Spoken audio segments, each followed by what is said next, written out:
Tiralak Kalayer, Marvahan İstimler Mahan, Nurcahan Dinler Rakhan, Muhattire Olan.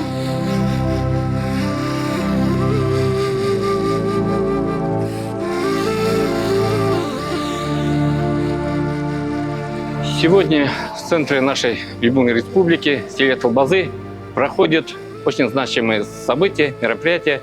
Проводится республиканский межрайонный конкурс юных сказителей эпоса «Урал-Батыр». Приехали около 17 районов, южная зона. Вообще конкурс проводится по 7 зонам.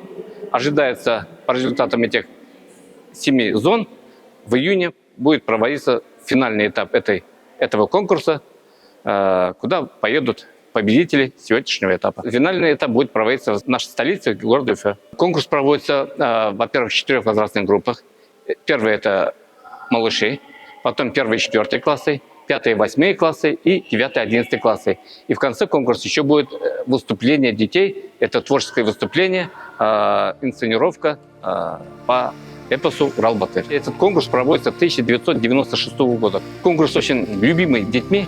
Я вырос вот на этих стихах. Очень интересно, очень трогательный, конечно, эпос на самом деле. Для развития личности человека, любви к родине, к родному краю, это имеет огромное значение, этот эпос.